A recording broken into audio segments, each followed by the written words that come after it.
aí, gente, o tema da nossa terceira aula é o Arquitetando para o Autismo com Afeto e Escuta. E vocês vão ver que hoje a minha ideia não é. A gente vai fazer as relações com o ambiente físico, mas eu preferi trazer para a aula de hoje uma profundidade maior na questão do autismo em si, tá? Então a gente vai olhar para definições, vamos olhar para a questão de características, para as causas, da mesma forma como a gente fez para o TDAH na primeira aula, que a gente primeiro olhou para esse universo de uma forma um pouquinho mais profunda, para depois a gente conseguir correlacionar isso ao nosso ambiente físico. E aí a ideia, de fato, é que a gente olhe para o ambiente físico de uma forma mais concreta na nossa última aula, que vai acontecer na semana que vem. Então, bora lá, gente. Bibliografia do curso. Eu estou usando 4 livros para embasar todos os conceitos que eu trago aqui para vocês em aula, tá? Tá na tela de quem tá no YouTube, mas eu também vou mostrar para quem tá aqui no Instagram. Então, um livro que estou usando é esse aqui, TDAH 2.0. Eu usei bastante ele na primeira aula, tá? Outro que vai tratar sobre o TDAH de forma mais específica é o Mentes Dispersas, do Gabor Maté. Esse daqui eu também tratei mais na primeira aula, depois eu vou trazer eles de novo na nossa última aula. E também estou usando, e esses dois eu usei muito para a aula de hoje. Esse daqui, Simplificando o Autismo, né? Uma curadoria feita aí pelo Dr. Tiago Castro. E também o livro da nossa querida Temple Grandin, O Cérebro Autista. Então, hoje eu estou usando basicamente esses 2 livros para embasar tudo que eu trouxe aqui para vocês na aula, tá? Tudo que eu vou trazer para vocês aqui na aula, certo? Eu preciso começar essa aula trazendo uma frase que me impactou muito quando eu assisti o filme, que inclusive é o filme que vamos falar para quem é nosso membro, que para quem é membro da academia, a gente vai ter uma sessão pipoca esse mês sobre o filme da Temple Grandin. E tem uma frase nesse filme que me marcou muito e eu queria começar o nosso pensamento de hoje com essa frase. Different, but not less. O que essa frase quer dizer? Diferente, mas não inferior. E essa frase, gente, foi dita no filme da Temple Grandin. O filme da Temple Grandin é a história da Temple, né? Quem está mais dentro do assunto do autismo provavelmente vai conhecer a Temple Grandin, ela que é autista, uma acadêmica incrível, altas habilidades. É o filme da vida dela, né? De como foi todo o processo, não só de como era a infância dela, como a mãe dela tratou disso, como que ela foi desenrolando a vida dela. É maravilhoso o filme, tá? Eu não vou entrar aqui muito no mérito do filme, porque depois a gente vai ver isso na sessão pipoca. Mas essa frase foi dita pela mãe dela no filme, e essa frase me marcou muito. Different but not less. Diferente, mas não inferior. Foi essa fala retirada do filme da Temple. E hoje a Temple, gente, tá com 77 anos. Ela segue disseminando informações sobre o autismo, né, através de palestras, através do próprio livro que ela escreveu sobre o cérebro autista, né? Esse livro, ele é de 2000 e ele não é tão recente, né? Até muita coisa já foi mais desenvolvida com relação à questão não só do diagnóstico, mas do próprio tratamento. Mas eu achei que era muito importante trazer esse livro porque é a visão dela, né? É ela falando no lugar, é a própria pessoa falando sobre a condição neurodivergente dela, né? Então, não só ela é uma grande disseminadora sobre a consciência do tema, mas ela tem, gente, uma carreira brilhante na área acadêmica, com os seus estudos sobre a vida animal, né? Sobre as vacas, sobre como as vacas se comportam. A história dela é realmente muito inspiradora. E hoje, então, ela segue aí disseminando a informação sobre o autismo e seguindo com uma carreira brilhante acadêmica. Ela é professora numa universidade nos Estados Unidos. Tem vídeos dela, inclusive, dando aula. É realmente bem emocionante. E eu quis começar com essa frase porque falar sobre a neurodiversidade, falar sobre neurodivergentes, é falar sobre algo que é diferente, mas não inferior. Porque a forma de vivenciarem o mundo, a forma de expressão no mundo, a forma de verem o mundo, ela só é diferente. do que são considerados os típicos, né? As pessoas com funcionamento cerebral típicas. Então, é algo que abre muito a questão da nossa forma de entender que cada um tem uma forma distinta de compreender, perceber e performar no mundo, né? Então, bora, vamos começar, né? Falando sobre justamente essas diferenças. E quando eu estava assistindo o filme e lendo o livro da Temple, aí eu falei, gente, mas o que que significa autista, né? Qual é a origem da palavra? O que de fato ele quer dizer? Porque se médicos na época, antes do diagnóstico, já falavam sobre comportamentos autistas, então eu quero entender o que de fato é a palavra. E fui atrás, então, para a origem da palavra. E o que que a etimologia da palavra autismo vai trazer para a gente? A palavra autismo, ela tem origem no grego, autos, que quer dizer de si mesmo ou próprio, né? E o ismo, ele indica condição de estado ou tendência. Então, o que que isso quer dizer? É o estado de dentro de si. Então, quando a palavra vem, ela vem para denominar isso. São pessoas que estão dentro de si mesmas, né? E não conseguem ir para fora. Então, esse termo, ele foi ali inicialmente usado no início do século XX pelo psiquiatra suíço Eugen Beuler para descrever um comportamento de afastamento da realidade, aquelas pessoas que pareciam viver somente dentro de si, tá? Voltado excessivamente para o próprio mundo interno. Mais tarde, então, ele foi incorporado aos estudos de Leo Kanner e Hans Asperger, que descreveram os primeiros casos clínicos de autismo infantil. E até, gente, hoje, né, esse termo, ele é ressignificado dentro da comunidade, dentro da área médica, inclusive, da neurodiversidade, sendo compreendido hoje não como um isolamento, né, com esse isolamento dentro de si, para esse afastamento da realidade, né, mas uma forma diferente de perceber, sentir e interagir com o mundo, né? Hoje, graças a Deus, a gente tem essa compreensão mais ampla, né? Que é o different but not less. E aí, gente, nas definições, né? Eu trouxe aqui algumas definições sobre o autismo pelos autores que eu mencionei aqui com vocês, que eu usei na bibliografia.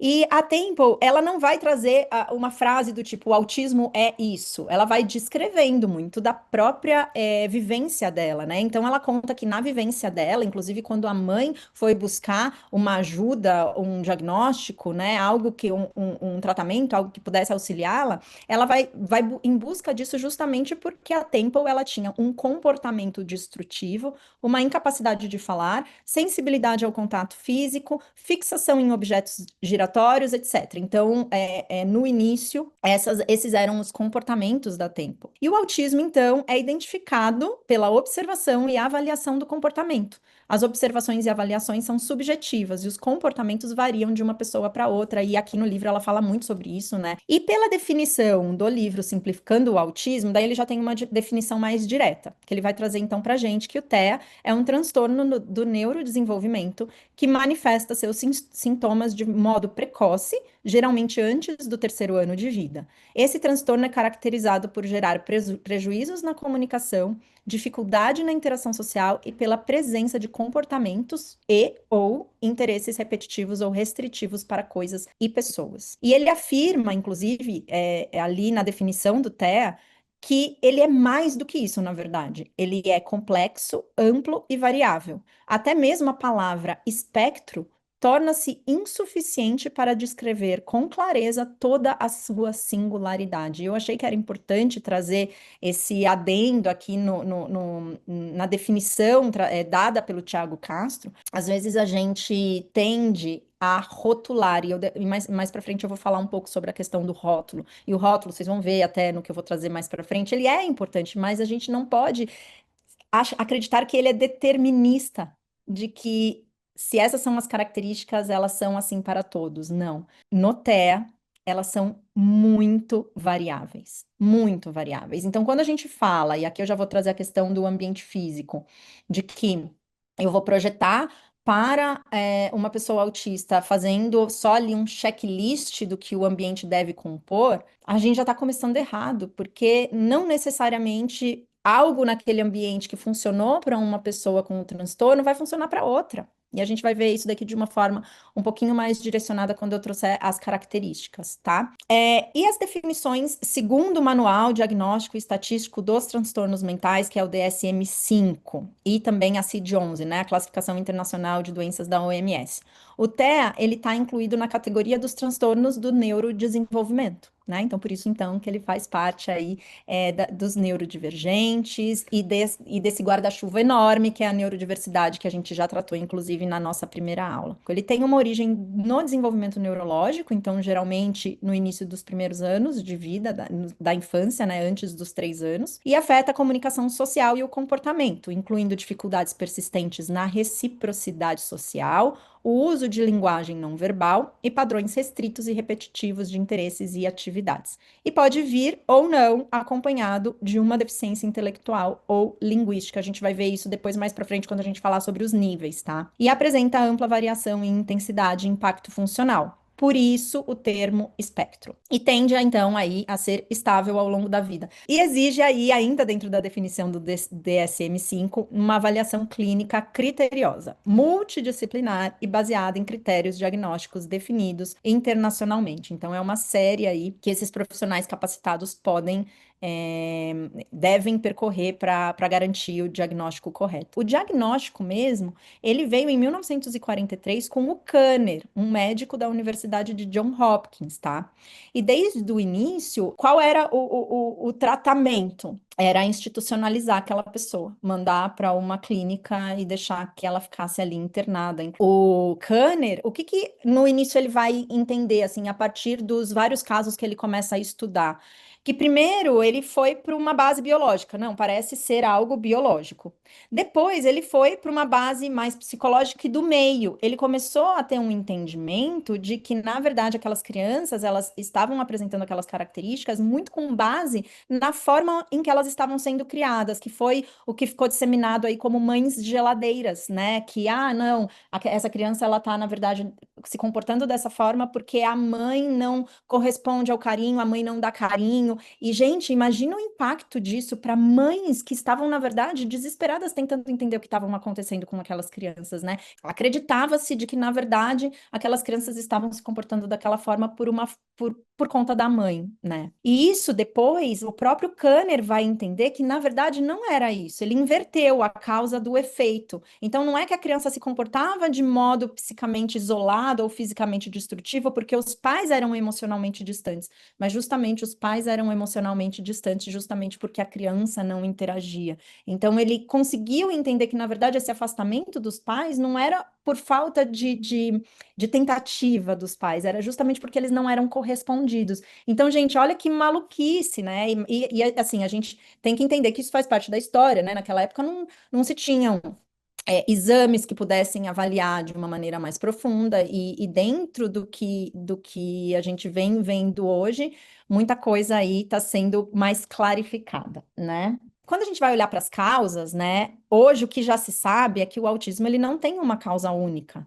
Porém, sabemos que há um forte sinergismo entre o componente genético e os fatores ambientais, que influenciam como fator de associação de diagnóstico, tá? Isso, então, foi inclusive retirado aí do livro do Simplificando o Autismo. Quando a gente vai um pouquinho para as causas que a Temple trata no livro dela, ela inclusive vai trazer que a Rex Picciotto foi a principal pesquisadora do CHARD. O que é o CHARD? Foi uma pesquisa aí, risco do autismo infantil genético e ambiental, um programa de pesquisa do Instituto Mind, da Universidade da Califórnia em Davis, onde eles tentaram identificar quais eram as causas do autismo. E eles dividiram a pesquisa aí em 3 áreas: nutrição, poluição atmosférica e pesticidas, tá? O primeiro estudo do CHARD, a atrair a atenção nacional no periódico Epidemiologic de 2011, apontou que a combinação de certos genes desfavoráveis e a falta de suplementação vitaminítica da mãe nos 3 meses anteriores à concepção e no primeiro mês da gravidez aumentavam significativamente o risco do autismo.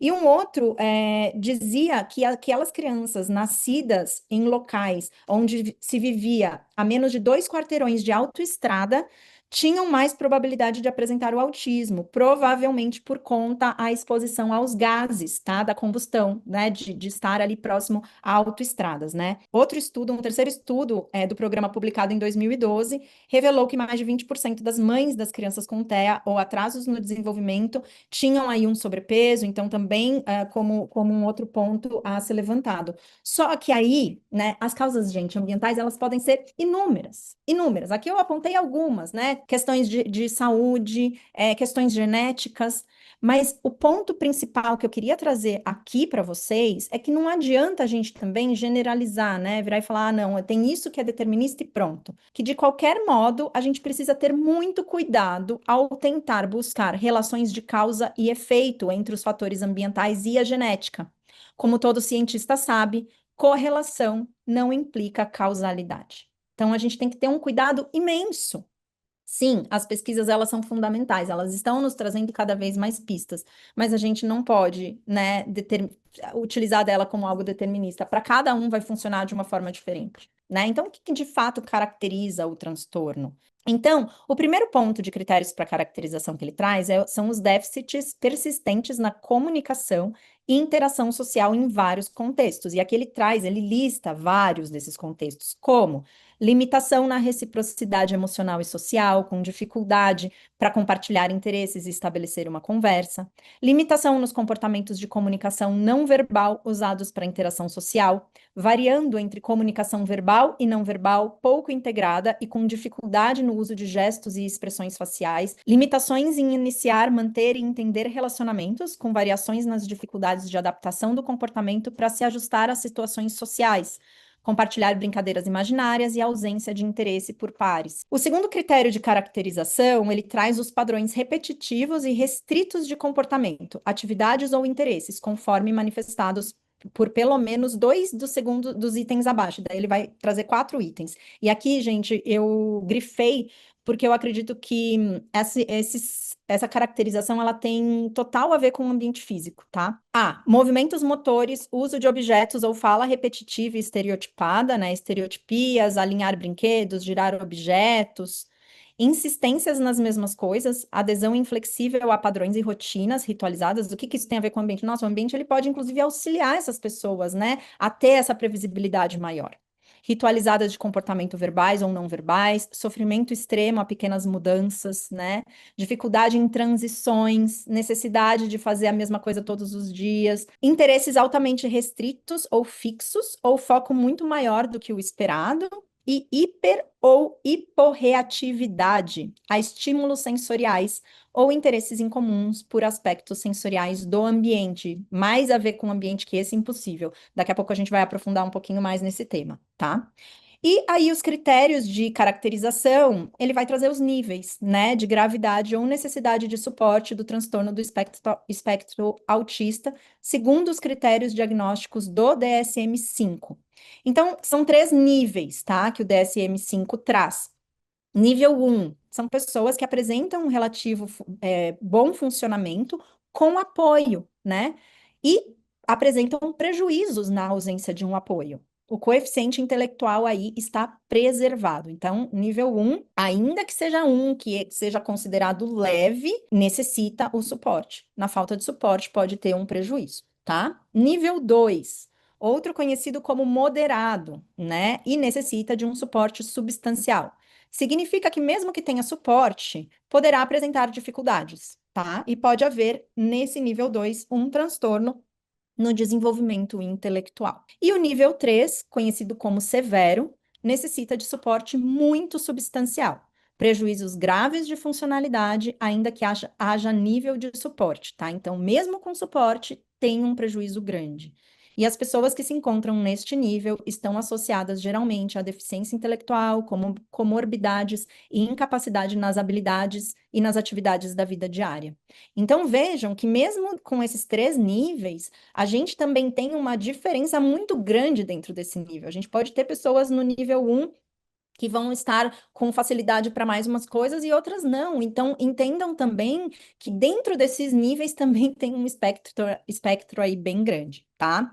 O que são esses suportes? E suporte nos critérios também do DSM-5, ele envolve, tá? Vários tipos de apoio. Então, apoio na comunicação. Então, seja através de uma mediação da linguagem verbal e não verbal, uso de recursos, né? Seja aí cartas que, inclusive, podem auxiliar eles a se comunicar, tem a ver muito com as próprias terapias, né? E tecnologias assistivas. Ajustes no ambiente físico e sensorial, redução de estímulos, zonas de autorregulação, uma previsibilidade espacial. Então, também é considerado suporte o próprio ambiente físico, tá, gente? Uma mediação social e comportamental, apoio para compreender e interpretar as interações sociais, rotinas e mudanças. Acompanhamento terapêutico e educacional, então, através de intervenções personalizadas para promover o desenvolvimento, aprendizado, autorregulação, apoio nas atividades da vida diária, seja para alimentação, para higiene, mobilidade, organização e uso do tempo, tá? E é importante ressaltar, gente, que o nível de suporte não define o valor da pessoa e não é imutável. Ele pode variar conforme o contexto, o ambiente e o tipo de suporte recebido. Como eu disse anteriormente, a gente precisa entender que cada pessoa, cada indivíduo, gente, ele já é único. Então, a gente precisa ter essa compreensão de que, mesmo que eu esteja projetando para uma pessoa dentro do espectro, eu vou ter que entender qual é o contexto dessa pessoa. Eu preciso entender quem ela é dentro do espectro. Eu não posso simplesmente pegar um montinho de regra e utilizar dessas regras e pronto. Não, será que para essa pessoa vai funcionar? Cada pessoa dentro da nossa diversidade humana é única e cada pessoa dentro do espectro também é única. E a gente precisa olhar para essa individualidade, em especial quando a gente vai projetar para essas pessoas, tá? Só para complementar essa diversidade dentro do espectro, então, por que que se chama espectro? O termo enfatiza a ampla gama de apresentações clínicas. Algumas pessoas são verbais, outras não. Algumas têm autonomia funcional, outras necessitam de apoio em todas as áreas da vida. Então, entendam. Por isso que eu estava trazendo muito essa questão da individualidade, tá? E perfis cognitivos e sensoriais diversos. Então, a gente tem a inteligência que pode variar de uma super inteligência, de uma super habilidade para uma deficiência intelectual, né? Reações sensoriais, então, seja ruídos, luz, textura, cheiros, elas variam amplamente. A gente vai falar um pouquinho sobre isso aqui, tá? E algumas pessoas autistas têm aí excelente memória a longo prazo, outras dificuldades executivas marcantes. Então, por isso, o espectro, né? Sobre os níveis também, é importante dizer que o autista grave tem seus potenciais desacreditados. E, em contrapartida, o autista leve tem seus prejuízos banalizados. Por isso, peço gentilmente que acreditem no potencial e nas dores dos seus filhos e pacientes. E isso é uma frase retirada do livro aqui do Tiago, tá? Que eu adorei isso, né? Porque entra muito no que eu estava trazendo ali da questão dos níveis. Não adianta eu achar que uma pessoa dentro do espectro que é nível um, as dores delas vão ser menores. Não. Por quê? Porque tendem a banalizar, virar e falar, ah, não, é frescura. Ah, entenderam? Então, o prejuízo e a dor dessa pessoa, né? E quando eu falo dor, são os desafios, as incompreensões, a falta de pertencimento, ela vai acontecer em todos os níveis. E a gente precisa estar atento a isso, certo? E os rótulos, né? Que era o que eu falei que eu ia trazer aqui. Eles cumprem um propósito, né? Porém, eles não podem ser deterministas. E aqui eu vou trazer um recorte do que a Tempo vai falar. A própria Tempo vai falar sobre os rótulos. Não quero dizer que não deveríamos usar rótulos. Claro que devemos. Sem o rótulo dado, inclusive por Léo Kanner, o autismo poderia ter permanecido sem diagnóstico, sem tratamento, simplesmente ignorado. Os rótulos têm sido incrivelmente importantes e continuarão a sê-lo. São necessários para fins médicos, benefícios educativos, reembolsos de seguros, programas sociais, etc. Se você for um pesquisador do autismo, às vezes faz sentido, inclusive, comparar apenas indivíduos autistas com indivíduos de controle. Isso é necessário até para você entender um pouco mais sobre o espectro. Mas às vezes não é assim, porque o autismo não é um diagnóstico de tamanho único.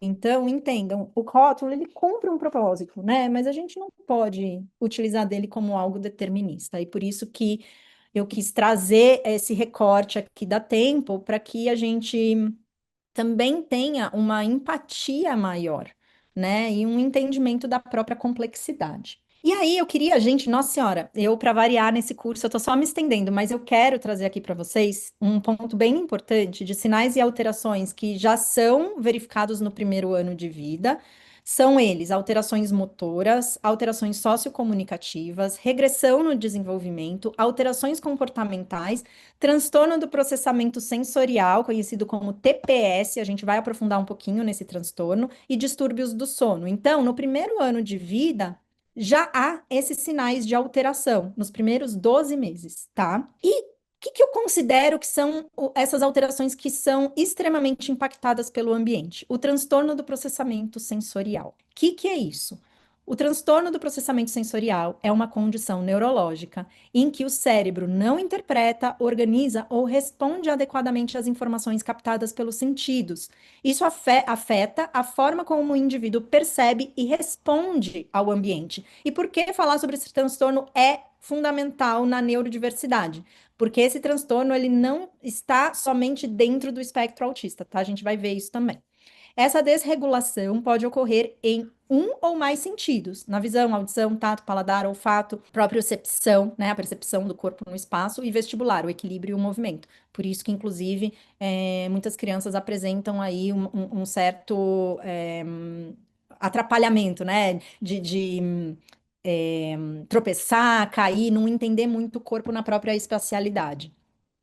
E o transtorno, então, do processamento sensorial, ele se manifesta em, a gente pode dividir em dois grandes tipos, né? A hipersensibilidade, né? Quando a pessoa é muito reativa aos estímulos, então a pessoa pode reagir de forma exagerada a estímulos aparentemente comuns, né? Barulhos insuportáveis, luzes que incomodam, roupas que causam desconforto, toques invasivos. E a hipossensibilidade, quando ela precisa sentir tudo mais extremo. Então, a pessoa ela tem uma resposta sensorial diminuída e aí ela busca tudo no mais, né? Então, a busca pelos estímulos é mais intensa. Então, ela precisa de toques firmes, procura movimentos constantes, né?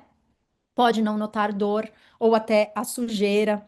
E isso, gente, né, varia muito. Por isso que eu falei, como a Temple mesmo diz, a máquina do abraço para ela e para muitas pessoas dentro do espectro funcionam, mas para outras não. Justamente porque a forma desse transtorno do processamento sensorial pode variar, tá? E o que isso tem a ver com o TEA especificamente?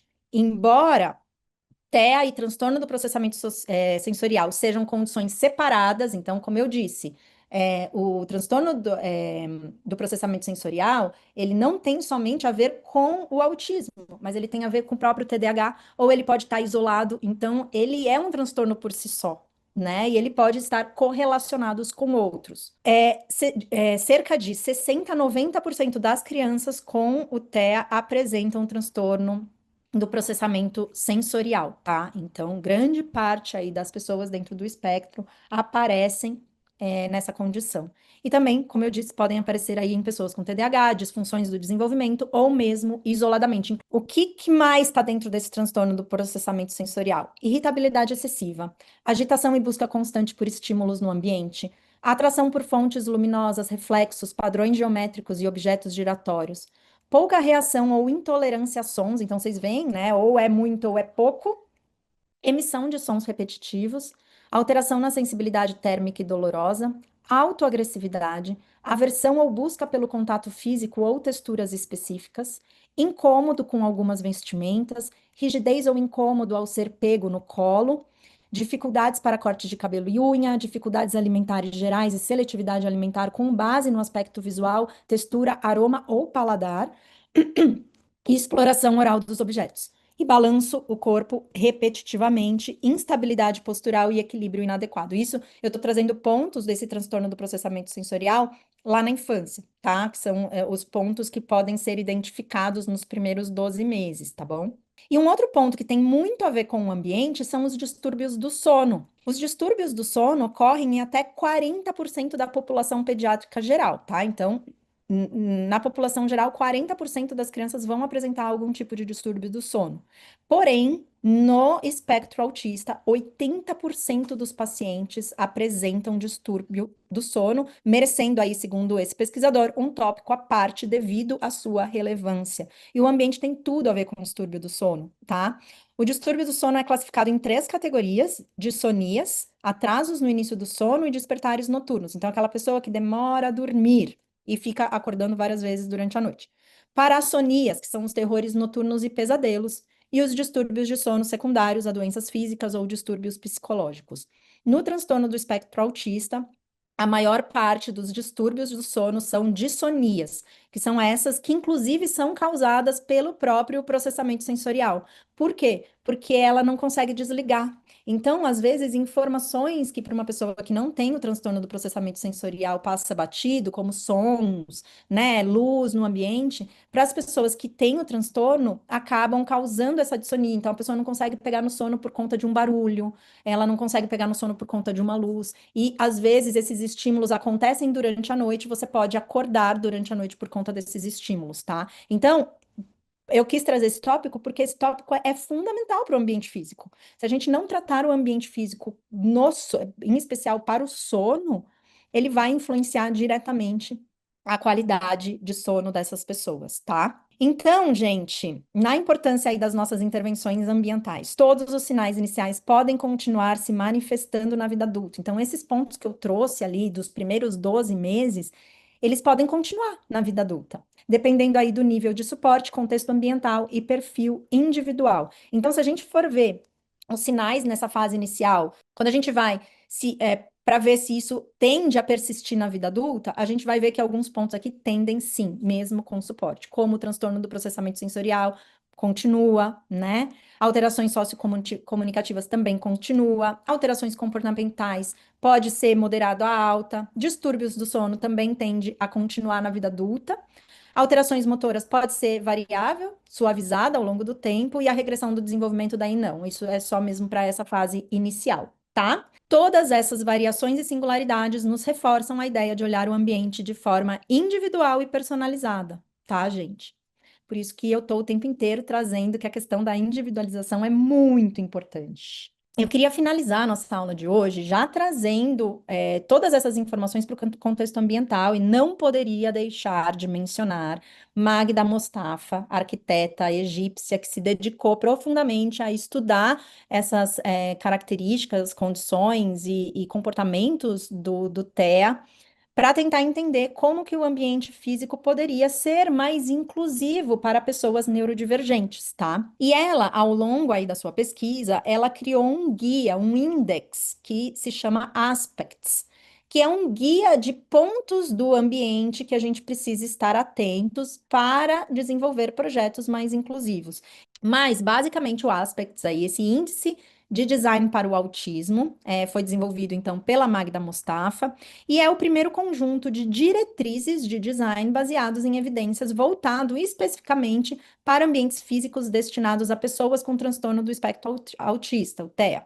Então, ele foi desenvolvido aí ao longo de mais de uma década de pesquisa e o índice é utilizado tanto para avaliar espaços já existentes, então ele pode ser usado numa pós-ocupação, assim como as nossas ferramentas também, né? E por isso que eu sou uma entusiasta da gente trazer cada vez mais outros tipos de ferramenta que podem colaborar dentro da nossa própria metodologia, quanto para guiar o desenvolvimento de novos projetos, tá? Então, aqui a ideia é que você tenha diretrizes, que você guie o seu desenvolvimento de projeto, assim como na nossa metodologia, as 9 variáveis ambientais são diretrizes. É para que você se lembre em aplicar aquelas variáveis ambientais, mas que elas sejam aplicadas dentro do contexto daquela pessoa. Aqui é a mesma ideia, tá? Que a gente entenda o contexto dessa pessoa, entenda as particularidades dessa pessoa e utilize esses pontos como uma diretriz de projeto. Então, eu vou trazer cada ponto do Aspects aqui para vocês hoje.